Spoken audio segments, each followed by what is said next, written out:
Salut tout le monde, comment allez-vous? Moi ça va plutôt bien. Aujourd'hui on se retrouve pour une nouvelle vidéo, pour une théorie sur la Reine des Neiges. Ouais, je trouve ça assez intéressant aujourd'hui de parler de la Reine des Neiges et de Tarzan. C'est une théorie donc plutôt connue, un univers Disney à ce niveau-là. Et la théorie est que les parents d'Anna et d'Elsa sont ceux de Tarzan. Bon, c'est une théorie qui se fait démonter assez facilement, ça je vais pas vous mentir là-dessus. D'ailleurs on va en parler à la fin, mais c'est une théorie qui je trouve sont plutôt intéressantes. En plus de ça, ça a été un petit peu titillé par les réalisateurs.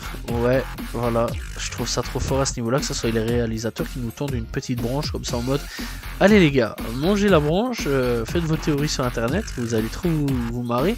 Mais bon, je trouve ça assez marrant à ce niveau-là. Donc, selon les déclarations, enfin une des déclarations des réalisateurs de la Reine des Neiges, Chris Buck et Jennifer Lee, les parents d'Anna et d'Elsa pourraient ne pas avoir péri en mer. Déjà à partir de là, ce serait quand même que c'est des fortes similitudes à ce niveau-là. Puisqu'on se rappelle donc que dans Tarzan, eh bien les parents de Tarzan eh bien, ont eu un petit problème avec le navire donc a coulé en mer, mais ont survécu donc sur leur petite île tranquillement, et ont construit donc leur cabane, ont eu Tarzan, etc. Et donc les parents d'Anna et Elsa pourraient ne pas donc avoir péri en mer à ce niveau-là, et donc seraient les parents de Tarzan. Donc voilà, ils ont trouvé refuge sur une île déserte avec leur nouveau-né, qu'il s'agit de Tarzan.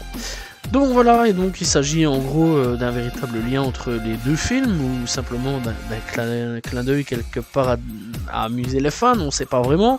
Mais en tout cas, je trouverais ça quand même assez fort à ce niveau-là, d'avoir relié ces deux films à ce niveau-là. Chris Buck, donc réalisateur de La Reine des Neiges, est également celui qui a signé Tarzan, donc quelque part il connaît un petit peu la chose à ce niveau-là.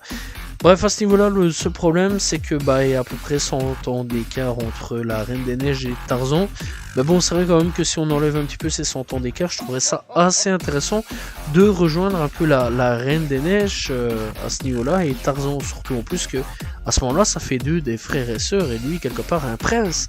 Voilà, ce serait pas juste un simple homme vivant dans les bois que l'on considère comme un gorille, voilà, puisqu'il a été élevé après par les gorilles, vu que les parents sont décédés à ce moment-là, non pas par l'accident de bateau, mais par le fameux jaguar, si je me trompe pas, c'est soit un jaguar, soit toute autre chose, mais je pense que c'était un jaguar ou une panthère, un des deux. Je me souviens plus vraiment de ce que c'était. Faudrait que je me remette le film, ça fait quand même quelques années à ce niveau-là. Donc à ce moment-là, ne seraient pas morts les parents d'Elsa par le bateau, mais par la jaguar ou la panthère. Et ça, je trouverais ça un petit peu cruel, mais trop fort vu à ce moment-là le lien qu'il y a entre ces deux films. Et donc ça fait clairement de Tarzan un prince, voilà, un prince, et donc ça c'est quand même plutôt cool à ce niveau-là. Bref, en tout cas, je trouve que c'est une théorie assez farfelue, mais assez cool à ce niveau-là, et en plus de ça, c'est fort possible puisque l'un comme l'autre, les deux parents donc de Tarzan comme de Elsa et d'Anna, ont été en mer et ont eu des problèmes avec la mer et ont eu un accident de bateau, quoi, quelque part. Bref, j'espère en tout cas que peut-être qu'un jour ce sera officiel ou non, c'est la question que je me pose. En tout cas, je trouverais ça assez intéressant. J'espère que vous avez apprécié cette petite théorie donc sur Tarzan et la Reine des Neiges. N'hésitez pas à vous abonner, liker, commenter, partager. On se retrouve très prochainement pour une nouvelle vidéo, donc demain. Salut tout le monde, ciao ciao.